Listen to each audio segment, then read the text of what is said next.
I mean, I know we're talking about, I know we're going to talk about Let's Go Southall, but I didn't realise we were going to go Let's Go Victoria Hall. Yeah.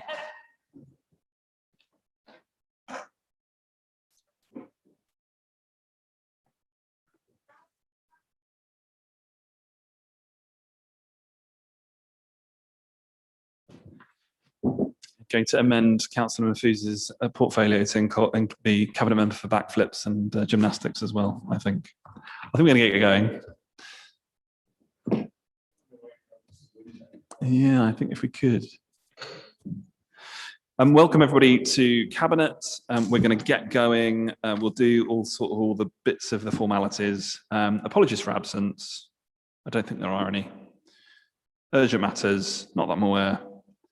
There are matters to be considered in private if people want to go onto the goal pages, matters 9 and 10. I don't have any requests to speak on those items, so if cabinet members could avoid going into goal papers, that would be lovely. Declarations of interest. None. Minutes of the last meeting, they're there. Is everybody content that they are an accurate record of our previous discussion? Lovely, jubbly. Agenda item 6, appointments to subcommittees and outside bodies. Councillor Costigan. Thank you, Leader. I just wanted to propose that we appoint Lucy Taylor, who is the Executive Director of Place, that we appoint her as the Council's shareholder representative on Greener Ealing Limited. Is that agreed? Agreed. Lovely, jubbly. Requests to speak tonight from Councillor Malcolm on agendas items 7, 8 and 11, which we've agreed. I see that Councillor Stafford is not present. Perhaps he's having his sulk because we've yet to meet with him on a topical issue that we are spending an awful lot of our time meeting with community organisations, campaigns and representative groups. But of course, he's very welcome to perform his function and his job whenever he would like to, which clearly is not today. So let's go to agenda item number 7, which is the revenue and the capital outrun. Councillor Donnelly. Thank you, Chair.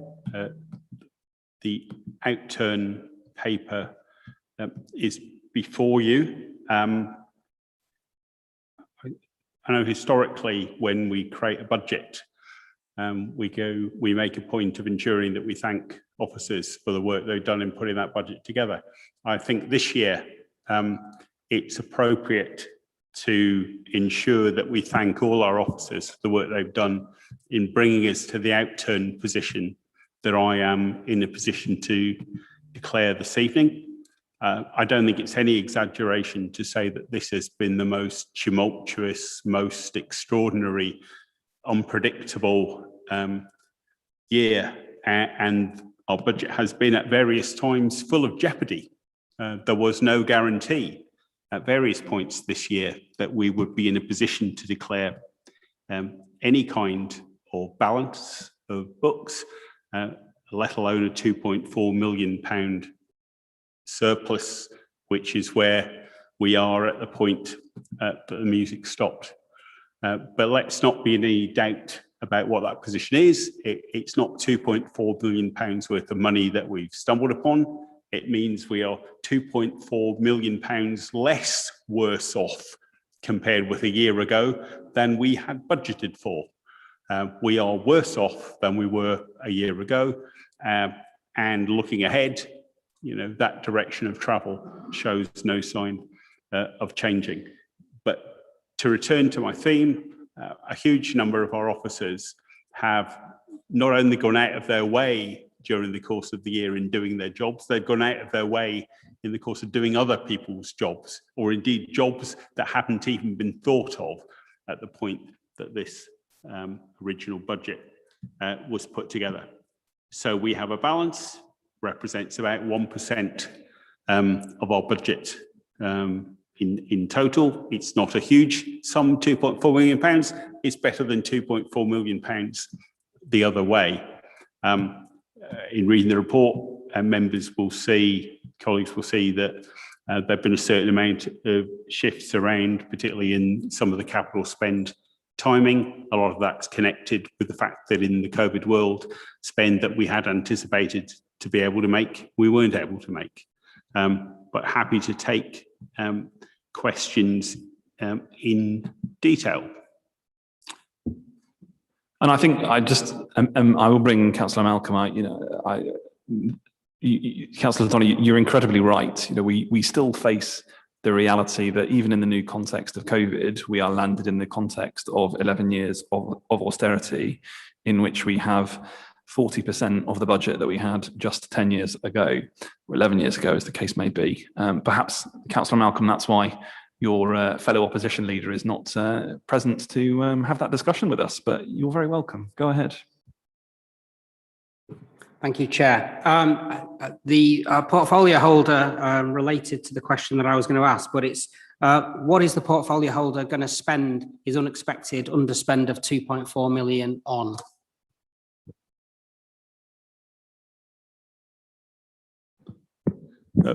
Thank you, Councillor Malcolm. I can barely see you, but I can see your shirt, so I know at least where you are. Well, I think the only diplomatic answer to that I can give is I'm sure that is something that colleagues around this table will have a range of ideas. But in the meantime, the money will be in what I might term accessible reserves, so that the council can be agile in its response to what is still an extremely fast-moving and unpredictable world. If other colleagues have bids, I'm sure they will let me know. Thank you very much. And, really easy to present the numbers and to make a question like that, Gary, but come on, it's money that it's money that invariably we know that we're going to have to rely on in a subsequent year, where invariably we have to bring forward proposals on budget savings because the money's not coming from central government anymore. So I think we need to bear that in mind too. Councillor Donnelly, are you happy to move the recommendations in the report? Yep, happy to move that, Chair. Are they agreed? Agreed. Okay, items number 8, Sport England local delivery pilot, Let's Go Southall. Councillor Anand. Thank you, Chair. A very, very good news story and an excellent report that I think everybody should read to know what is going to be happening in coming times in Southall. Chair, tonight Cabinet are considering plans to allocate around 2.3 million of funding from Sports England as part of the next phase of Let's Go Southall project, which seeks to get local people active and tackle some of the issues for public health we have within Southall. Chair, we've made some real achievements in increasing physical activity in the past and the first phase of Let's Go Southall, which is why Sports England have provided us with further funding. We are proposing to use this funding in a number of ways, including the installation of 3 state-of-the-art outdoor gyms in Spikesbridge Park, Southall Recreation Ground, and I believe that is your ward, Chair, and the Manor House grounds, Chair, which I also think is going to be in your ward. This is excellent news, and this is going to be available for everyone to use. And we'll also be investing in 2,500 bicycles, starting with initial first phase of 500 bicycles and progressing to phase 2 and phase 3, which local people will be able to apply for free if they are currently have low physical activity, don't have access to a bicycle currently, prepared to commit to using the bicycle at least once a week and undertake cycle proficiency and basic cycle maintenance training. We have also received a grant to create a social movement called Active Communities Team, which is working really well and are recruiting lots of residents who are very keen to be active under this program. And we really want to use this as an opportunity to break down barriers to active travel and physical activity in Southall, give people an opportunity and also an alternative to driving for short journeys, and provide access to high quality equipment to help with this for everyone. Chair, with an inactive population of 43% and the highest levels of preventable and chronic health conditions in the borough, Southall provides a great opportunity to improve and tackle inequalities in physical activity. And the level of inactivity in Ealing is 27%, a stark contrast that can lead to living so much shorter lives. People living in Perivale will on an average live 7 years longer than in Southall. Chair, Let's Go Southall is mission to make it easy for people in Southall to get active as part of their daily lives. And Chair, can I also please take this opportunity to thank Councillor Bassam Mahfouz, Chris Bunting and his great team for leading on the bid and bringing this to a success. Can we kindly agree recommendations 1.1 to 1.8, please? Katie Melua famously sang that there were 9 million bicycles in Beijing. There will be many more bicycles, maybe not that many in Southall, but certainly it's a great project. And if anybody has seen Councillor Midder, our Deputy Mayor, sort of lead the charge on encouraging the community to take up active travel and to take up cycling, they'll know that hopefully we can make this an absolutely great success. So with all those thanks in mind, are we happy to agree the report? Oh, no, sorry, I apologise. Rescind that. Councillor Malcolm, I believe you have a question. Thank you, Chair. Yeah, my group supports this initiative and the a large set of proposals within it.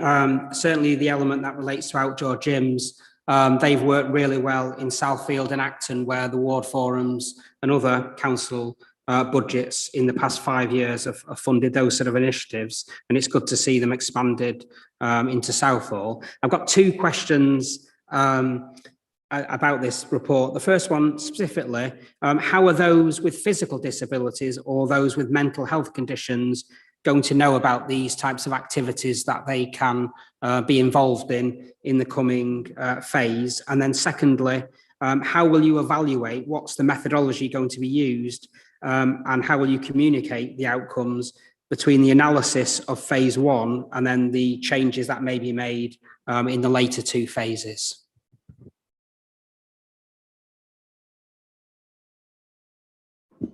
Thank you, Councillor Malcolm, for your questions. I'll take the evaluation and analysis question first. Sports England want to see that the issuing of bikes is managed appropriately and are based on evidence. That is, that the bikes are used as intended. Analysis of the GPS tracking data. We'll roll out a level 2 training program to ensure new owners are trained in safe riding. We'll roll out a repair and maintenance training and availability and access to a cycle hub for repair and maintenance and a wraparound support. So if the bike is not being used, Councillor Malcolm, the program is not working. So we will be keeping tracks of all this through the list of things that I've just listed out. However, we are mega confident that because of the social movement, we have a mechanism to support new riders and regular engagement. And going on to your disability and mental health provision, Let's Go Southall has an extensive communication plan which will include targeted campaigns, including the use of local radio stations, events, banners, a central visible hub at the Southall Manor House Cafe, and also our active community team have since June 2020 increased the range of activities that serve the needs identified by listening to campaigns, including yoga, bhangra, and chair-based exercises for the less mobile, and we've added a mental health focus since January 21, and that's including Let's Talk, singing, gardening, and mindfulness chair. And a lot of work is still ongoing, and we will be capturing any gaps while we try to deliver this project. Great, thank you very much. So with that, we'll go back to seeking your agreement to proceed. Agreed. Thank you very much. Item number 9, the Green Southall, Councillor Manro. Thank you, Chair. And you're partly responsible as well. So it's a two-pronged. This report seeks to change the red line for the development of the green in Southall. It's a comprehensive regeneration project, but decisions were made not by this cabinet, by previous cabinet, to seek to take out the Tudor Rose as part of the red line. That has resulted in this report coming forward so that the CPO red line can be readjusted, as well as the financial consequences of that action. It's not in the positive, but it is in the confidential papers, so I won't refer to the numbers, but it is not a positive contribution, so we could end up with a liability at the end. But what it's seeking to do is to move ahead so that we can actually access grant through Peabody, our development partner, who will be able to access grant through the Mayor's Fund, etc. So that if we're on site by, I think, 23 March, we will be able to access that funding for us to deliver 564 homes, 269 of them being affordable, 157 being London affordable rent, and 112 being shared ownership. That was the initial premises that we sort of worked on, but since we've been, there's been a change in administration, we've pivoted towards more of a mixed use development. So the report seeks to work out how we deliver the commercial space, and we deliver jobs, and we deliver health services and schools. And so therefore people are not, it's not a dormitory sort of town where people just, live there and wander off to central London.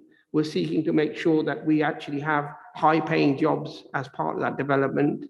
And also the health services and the education services are fully funded as part of this process. So we should get 90 plus jobs in the 2,923 meter square of commercial and community space. And volunteer groups as part of that will also be relocated back into this development from Featherstone. There will be replacement of car parking. There still has to be, through the planning system, there still has to be some negotiation around the number of spaces that will be granted in terms of the public car park and some car parking for the residents, but they will not be a large number. So there will be a distinct decrease in the number of car movements, etc., in that area. Public transport services are quite good in that area, and people have access to other public transport services. So we are moving in that direction. So what I would ask Cabinet is, this is the final sort of report before we move towards making a CPO order if we need to. We are negotiating with landowners on site to come to an agreement around compensation, and there is a proper process in place. But at the end of the day, for us to assemble the land, we do need the ability to make that CPO order. It is actually in the hands of this cabinet through me when that decision is taken in consultation with the Executive Director for Place and Helen Harris, our Legal and Democratic Officer, around the legal issues on that. But it is in the hands of this cabinet to make that choice. So I will consult with members of this cabinet as and when, if we have to get to that stage. But other than that, I'm happy to take any questions. We don't have any questions listed, so there are 10 recommendations in the report. Are Cabinet happy to proceed? Agreed. Thank you very much. We will now go to item number 10, Housing Asset Management Strategy. Councillor Wall.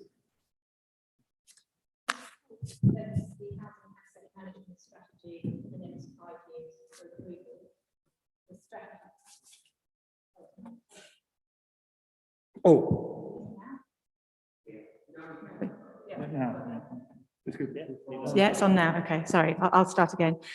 The report presents the housing asset management strategy for the next 5 years for approval. The strategy set out a vision to achieve safety and sustainability, investment and improvement, equalities and engagement, across the council's HRA portfolio and the properties being delivered by Broadway Living, and incorporates the findings of the newly completed stock condition survey, which was done this April. There's essentially 3 recommendations. Firstly, to approve the draft housing asset management strategy and action plan, and then to note the programs and actions outlined in the strategy and the mechanisms set out to monitor the delivery of the action plan, and to delegate to the Director of Place Delivery, in consultation with the portfolio holder, authority to make any revisions that may be deemed necessary. I just wanted to point out that what went out on the internet was actually incorrect. There's an addendum just to correct paragraph 2.8 of the Cabinet report. An earlier version of the table went out and it had been included in error. There's not much difference really, to be honest. There was an extra line of figures in the second from last column, and it affected the totals marginally. But I hope everyone will be able to see a copy of the addendum and agree agree it. Yeah, so everybody, you should have that addendum in front of you for item number 10. The good news is that it takes the value of the investment that we are making in our stock even higher. It underlines the commitment that we made at the beginning of 2018 to significantly invest in our council housing, and that's what this is doing. So the recommendations are there. Are Cabinet happy to proceed? Agreed. Thank you very much. That takes us on to, let me go back to my agenda. Item number 11, domestic retrofit programs. Thank you, Chair. This report seeks Cabinet approvals on 2 retrofit programmes. It first sets out the Council's proposed participation in an innovation partnership procurement pathway to research, design and to complete whole house energy efficiency retrofits of up to 64 council-owned and tenanted properties on the Village Park estate using the Energy Sprong model, and to accept and spend grant funding. The resulting net zero energy NZE homes will have greatly reduced energy and heating costs, increased thermal comfort, and on-site renewable energy generation. The second aspect of the report is to update members on the next phase of the Green Homes Grant, the local authority delivery scheme, and to seek approval for the next steps to continue its delivery. The grant for phase 2 requires all installation work to be completed by the 31st of December this year, and a Sustainable Warmth Fund competition, which includes phase 3 of the GHD LED and phase 1 of the home upgrade grant, was announced by the Business of Energy and Industrial Strategy, and applications are due in August 2021, with indications that the schemes will run concurrently through the 22-23 fiscal year. The Sustainable Warmth Fund will be awarded in October, and the LAD HUG schemes will be procured jointly as part of the same grant funding competition. There's a number of recommendations to accept, but there's also one new one, and it's basically because we heard on Monday that we've come into another grant. We've won an extra £340,000 from the Department of Business, Energy and Industrial Strategy, which will fully fund 4 extra retrofits. And so we're very lucky. We've got that because we've been involved in this innovative partnership right from the beginning. We've been one of 5 boroughs that's been involved in it. And because we were ready to go, we got the money when 2 boroughs that had joined subsequently dropped out. So it's a very good news story, very good work on behalf of our borough. So we've got an extra recommendation that's not listed. If I read that one out, it's to authorise the Chief Finance Officer, following consultation with the portfolio holder for genuinely affordable housing and the portfolio holder for climate action, to incept into the HRA capital programme for 21-22 for the purpose of Energy Sprong retrofits, other monies or any additional grant awarded to the council for that purpose by the Department of Business, Energy and Industrial Strategy. Thank you very much. Councillor Malcolm. Thank you, Chair. My first question is, how confident are you that the phase 2 will be completely done by this, what is quite a tight deadline? and what are you doing to make sure that will happen? And then the second question in part relates to the extra recommendation that you just briefly mentioned there. I was going to ask you, what other locations do you plan for retrofits around the borough, given that we'll need a lot more retrofits in the future to help meet the zero carbon aim? And where do you foresee maybe these 4 retrofits being? Thank you. The grant is secured. It relates to the timeframes, really, how confident we are of getting it done. It doesn't take very long. Once we get it on site, it should take up to 21 days, perhaps less. And we're learning from it. So hopefully it wouldn't take the full 3 weeks to get done. So as long as we get it done in the timeframes, and there will be a little bit of leeway because of Brexit and because of COVID. So we're confident, basically, that we will get it done. And sorry, what was the second question, Gary? It related to, in part, what you said about the 340,000 for the 4 extra retrofits, but I was going to ask you, what other locations do you plan for retrofits in the future, as we'll need more of those retrofits to help meet zero carbon aims generally? Oh, yeah. Well, we're surveying stock, and we picked this estate because of the low emissions, the low carbon that it had, and also that it fitted the retrofit program, because the buildings have to be very standard, like a cookie cutting process, to be honest. So they fitted the bill. So we'll be looking for more properties like that. We've had a survey done. There's another 5,000 properties in the borough that could benefit. So it's just a question of when we can access funding. And as we go through the process, because it's new, the price should come down. So it'll make it more doable, but it is a longer term project. But we're also building into the housing asset management strategy, the climate change improvements into everything we do as well. Councillor Costigan. Thank you.